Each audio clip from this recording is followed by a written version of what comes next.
우리가 묵상해 오고 있는 이 사무엘하 20장에서 역사적인 기록은 다 마쳤어요. 그래서 21장 이후로 마지막 장 24장까지는 소위 부록이다. 여러분, 부록이라는 말씀 아시죠?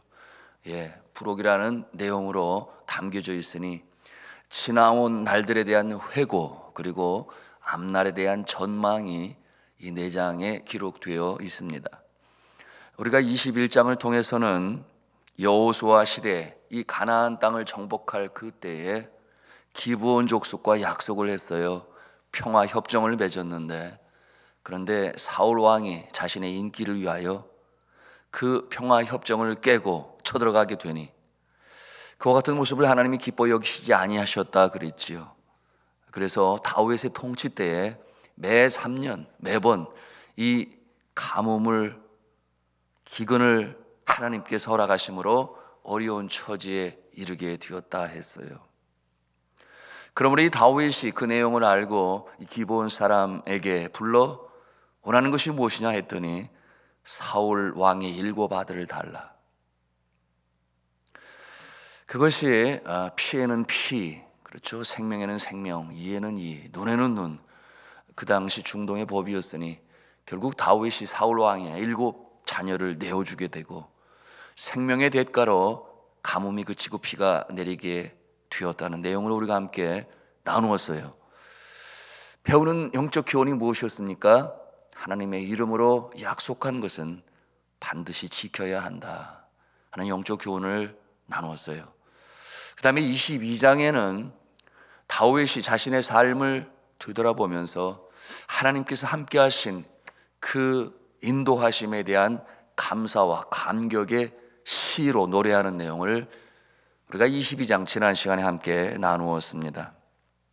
주를 향한 찬송의 내용을 우리가 3가지로 함께 나누었는데요.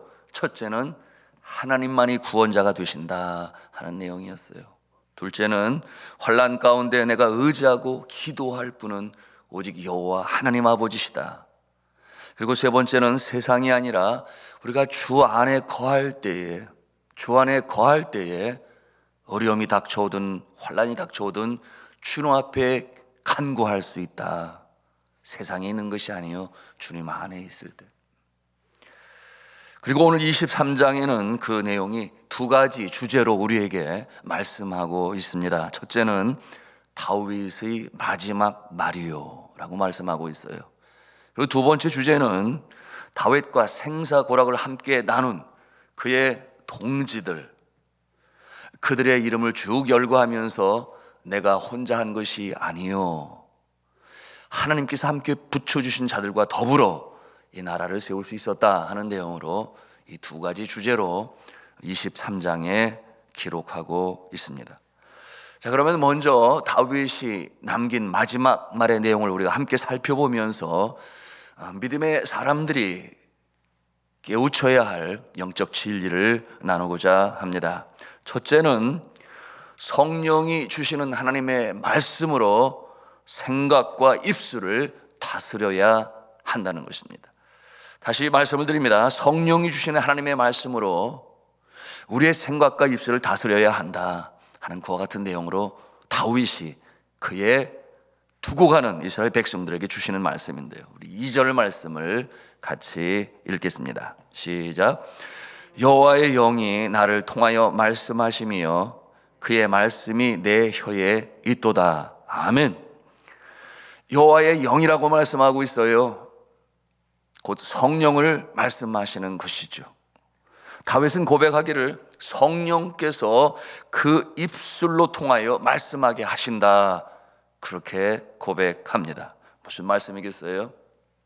다윗이 나라를 다스리고 통치할 때에 그가 입술을 열고 하는 이 명령이라든지 지시라든지 결정이라든지 이것은 곧 성령께서 주시는 하나님의 말씀으로 하였다라는 고백이 되는 것입니다. 이 고백은 언제고 하나님의 말씀이 그의 마음에 있음으로 하게 된 것이니 하나님의 말씀이 그의 마음에 살아 역사하셨다 하는 내용으로 고백하는 것입니다. 일이 어떻게 가능했을까요? 늘 하나님의 말씀을 사모했기 때문에, 하나님을 찾고 간구하고 그 말씀을 주야로 묵상하는 자에게 하나님께서 그처럼 심령 가운데 말씀으로 함께 하시니 입술을 열어 결정하고 지시하고 명령할 때에 말씀으로부터 주시는 지혜로 감당하였다, 그와 같은 고백이 되는 것입니다. 여러분, 이와 같은 모습, 바로 그의 결정과 명령 지시에 하나님의 말씀이 기준이 되었다. 여러분, 우리가 그러기를 간절히 바랍니다. 하나님의 말씀이 기준이 되고 지혜가 되고 결정이 되는 이 모습으로 우리가 살아가야 할 것입니다. 이와 같은 내용을 3절에 다시금 부연하고 있어요. 우리 3절 말씀 같이 보시겠습니다. 시작. 이스라엘의 하나님이 말씀하시며 이스라엘의 반석인에게 이르시기를,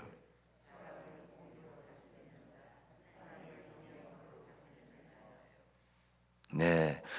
자, 이 내용인즉 공의로 다스려라, 하나님을 경외하는 마음으로 다스려라, 그렇게 말씀하시고 그렇게 자신이 행하게 될 때 어떠한 결과가 나타났습니까? 이어지는 말씀을 통해서 그 복을 보게 되니 4절 말씀을 더 같이 읽겠습니다. 시작. 그는 돋는 해의 아침빛 같고 구름 없는 아침 같고 비 내린 후에 광선으로 땅에서 우미 돋는 새풀 같으니라 하시도다. 아멘. 굉장히 시적인 표현이지요. 네, 아름다운 표현입니다. 그처럼 하나님을 경외하며 하나님의 말씀을 따라 통치하는 자가 되니 그 모습은 어떠한 자라고 했어요? 공의로 다스리는 자. 공의로 다스리는 자가 되니 그는 돋는 해의 아침빛과 같고 구름 없는 아침과 같고 비 내린 후에 햇볕으로 싹이 돋는 새풀과 같다. 누가? 바로 이 다윗이 그와 같은 모습으로 하나님께서 세우셨다. 여러분, 이 빛은 하나님의 속성이에요. 빛이라는 말이 성경에 나오면 곧 하나님 또는 하나님의 말씀 생각하면 틀림이 없습니다.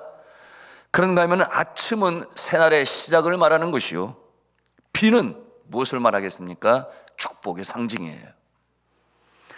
그런가 하면 새풀은 소생하는 심령이니 하나님께서 다윗의 통치 가운데 그와 같은 모습으로 친히 복 주시고 도우셨다, 그와 같은 고백인 것입니다. 저는 저와 여러분들, 그렇죠? 가장으로서, 어머니로서, 사업장의 사업주로서, 교회에서 중직자로서 이 지도력을 바라는 자리에서 바로 오늘 이 다윗에게 주셨던 이 축복의 역사가 나타날 수 있기를 주님의 이름으로 축원합니다. 두 번째로, 이 하나님의 언약은 반드시 이루어진다라고 하는 내용으로 다윗은 그 말을 남기고 있습니다. 하나님의 언약은 반드시 이루어진다 하는 그 확고한 믿음. 우리 5절 말씀을 같이 읽겠습니다. 시작. 내 집이 하나님 앞에 이같지 아니하냐? 하나님이 나와 더불어 영원한 언약을 세우사 만사에 구비하고 견고하게 하셨으니 나의 모든 구원과 나의 모든 소원을 어찌 이루지 아니하시랴. 아멘. 영원한 언약이라고 그랬어요. 하나님이 다윗에게 어떠한 영원한 언약을 주셨나요? 여러분, 우리가 사무엘하 7장 말씀을 묵상하는 가운데 보게 되었는데, 하나님께서 나단 선지자를 통해서 자신이 직접 하나님의 전 성전을 지으는 것을 하나님이 막으실 때 상심한 마음을 가지고 있을 때, 그날 밤에 하나님께서 나단에게 말씀으로 임하시니 너는 다윗에게 가서 전해라. 그것이 바로 영원한 약속이었습니다. 그 내용이 어떠한 내용이었는가 하면 내 집과 내 나라가 내 앞에서 영원히 보존되고 네 왕위가 영원히 견고하리라 하셨다 하라. 사무엘하 7장 16절의 말씀으로 기록된 그 약속, 바로 다윗에게 약속을 체결하셨어요.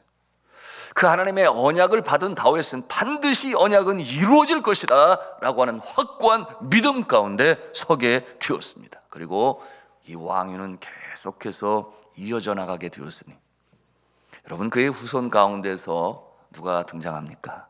만왕의 왕이신 예수 그리스도께서 등장하시고, 오늘 이 시대에도 주의 나라 하나님의 왕국이 확장되어져 가고 있으니, 자, 사랑하는 성도 여러분, 하나님의 언약은 반드시 이루어지는 줄로 믿으시길 바랍니다.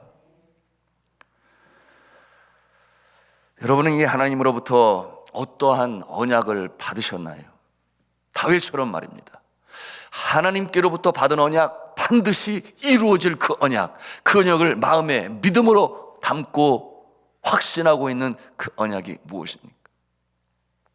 여러분, 예수 그리스도를 통하여 우리에게 하나님은 언약으로 주셨으니 바로 성경에 기록되어진 말씀이 됩니다. 나는 부활이요 생명이니 나를 믿는 자는 죽어도 살겠고 무릇 살아서 나를 믿는 자는 영원히 죽지 아니하리라. 이와 같은 말씀으로 약속을 주셨으니 믿는 자에게 믿음대로 되는 줄로 믿으시길 바랍니다. 무슨 말씀이에요? 영생을, 영원한 삶을 약속으로 믿는 자에게 주셨어요. 그 확신을 가지고 살아가요. 뿐만 아닌가요? 요한복음 10장 10절에 또한 주께서 하나님의 약속으로 우리에게 주셨으니, 누구에게? 믿는 자에게. 도적이 온 것은 도적질하고 죽이고 멸망시키려는 것 뿐이요, 내가 온 것은 양으로 하여금 생명을 얻게 하고 더욱더 풍성히 얻게 하려는 것이라. 믿으시면 아멘 하시기 바랍니다. 이게 무슨 말씀이에요? 생명을 얻게 하고 영생을 얻게 하실 뿐만 아니라 더욱더 풍성히 얻게 하려는 것이라. 이 땅의 믿음의 사람으로 살아가는 동안에 우리의 삶이 풍성한 삶으로, 복 있는 모습으로 살아가게 될 것이다 약속으로 주시는 말씀, 믿음으로 받아들일 때에 믿음대로 역사하는 것입니다.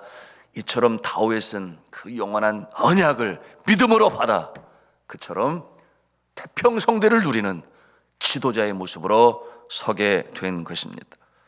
성경에 주께서 약속하신 이 언약을 우리가 믿음으로 받을 때에 그와 같은 역사가 나타나는 것이니 우리가 찬송으로 그러잖아요. 이 눈에 아무 증거 아니 배어도 믿음만을 가지고서 늘 걸으며, 내 귀에 아무 소리 아니 들려도 하나님의 약속의 말씀 위에 굳게 서리라. 여러분, 믿는 자에게 이 역사가 나타나는 줄로 믿으시기를 바랍니다. 성경에 수도 없는 약속이 언약으로 주어졌어요. 저는 오늘도 100가지 축복의 언약의 말씀을 한번 쭉 훑어보았는데요, 적어도 믿음의 성도라면 성경의 수많은 약속을 중에 한번 100가지 축복의 언약들을 한번 리스트로 만들어서 여러분 책상 위에, 아니면 직장의 책상 위에 이렇게 붙여놓든지, 아니면 성경 책갈피에 이렇게 넣어두어서 이렇게 넣어가지고 저는 다니고 있습니다만, 넣어두어서 자꾸만 보고 가슴판에 새겨질 수 있을 정도로, 그래서 그 말씀이 내 가슴에 확고한 믿음으로 서실 때 여러분, 우리의 인생에 놀라운 역사가 나타나는 줄로 믿으시길 바랍니다. 세 번째로 다윗이 유언처럼 남기고 있는 말씀, 사악한 자는 하나님께서 벌하신다, 그런 내용으로 전하고 있습니다. 다윗은 경험을 했지요. 자신을 대적하는 사악한 자들, 그와 같은 자들을 하나님께서 친히 막아주시고, 여러분, 그가 어린 시절에는 사자의 발톱, 이빨과 곰의 이빨이 발톱이었죠. 하나님께서 막아주시고, 그런가 하면은 전쟁으로 또한 쫓김으로 살아갈 때에 하나님께서 막아주셨다, 친히 벌하신다라고 하는 것을 자신이 체험적으로 경험했으니 이와 같은 내용으로 전하는 거예요. 6절과 7절 말씀이죠. 우리 같이 읽도록 하겠습니다. 시작. 그러나 사악한 자는 다 내버려질 가시나무 같으니 이는 손으로 잡을 수 없음이로다. 그것들을 만지는 자는 철과 창자루를 가져야 하리니 그것들이 당장에 불살리로다 하니라. 아멘. 자, 사악한 자들이라고 그랬어요. 이 사악한 자들이 어떠한 자일까요? 이에 대하여 성경은 잠언 24장 8절에 말씀하고 있으니 악행하기를 꾀하는 자를 일컬어 사악한 자라 하느니라, 그렇게 말씀하고 있어요. 악을 꾀하고 행하는 자들, 악을 도모하고 행하는 자들을 사악한 자라고 그랬는데, 그와 같은 모습은 가시나무와 같이. 무슨 뜻이에요? 쓸데없다, 제목감이 아니다. 그저 잘려져서 불쏘시개 땔감밖에 안 된다. 그 일을 누가 하시는가? 하나님이 하신다. 오늘 말씀해 보니 내버려질 가시나무 같은 존재다. 누가? 사악한 자들은. 가시 때문에 사람이 맨손으로 만질 수 없어요. 그랬더니 말씀에 뭐라고 그래 있어요? 철과 창자루를 가져야 한다. 손에 찔리니까. 제목으로 쓰지를 못해요. 그저 땔감으로 사용하기 위하여 철과 창자루를 가지고 베어서 태우는 것인데 그 일이 하나님의 손에 달려있다. 여러분, 우리 주변에도 그런 모습이 있지 않나요? 예수 믿는 자들 신실하게 사는데 그저 해코지하고 못살게 굴고. 왜 그렇겠어요?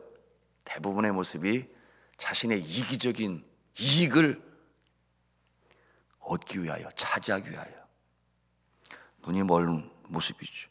그런가 하면 그런 모습들도 있어요. 자신과 다르기 때문에.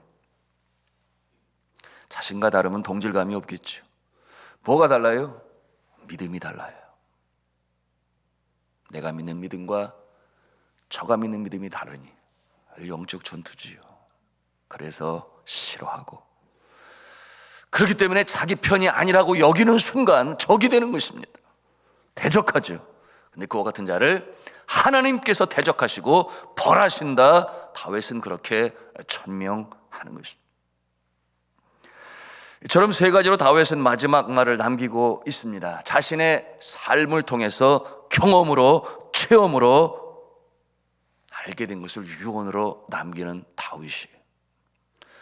지도자로서 한 나라를 다스리며 이스라엘을 강한 나라로 세울 수 있었던 그 지도력의 중심에는 언제고 하나님의 말씀이 있었다. 그리고 그 말씀을 믿는 나에게 나타났다. 그리고 나를 대적하는 사악한 자들은 하나님께서 벌하셨다. 이 세 가지가 그의 삶의 기준이 되었어요. 오늘날로 말하면 금원이라. 여러분, 이 기준, 가치 바로 저와 여러분에게도 있기를 주님의 이름으로 축복합니다. 이러한 모습으로 이 시대를 살아간 한 나라의 지도자 중에 우리가 떠올릴 수 있는 인물이 있지요. 누구겠습니까? 에이브라함 링컨. 이 대표적인 인물이겠죠. 한 나라, 그것도 세계에서 가장 큰 나라 중에 한 나라를 다스리고 통치할 때에 그에게는 기준이 있었어요. 그 기준을 가지고 나라를 다스리게 되는, 그렇게 하다 보니 오늘 말씀처럼 아침에 돋는 햇볕과 같고 그리고 내리는 비와 같아서 그 비를 머금고 솟아나는 싹들처럼 그 나라의 백성들이 복을 받게 되었지요. 여러분, 이 에브라함 링컨은 미국 사람들이 손꼽는 가장 존경받는 대통령의 자리 1위를 지금까지 지키고 있습니다. 그래서 그 순위적인 면에서 다른 대통령과 비교를 하게 되었는데요, 업적 위기 관리 능력, 그리고 성격과 도덕성에서 늘 1위를 차지하고 있습니다. 그런가 하면 지도력과 정치력에서는 루즈벨트 대통령, 물론 그도 하나님의 종이었죠.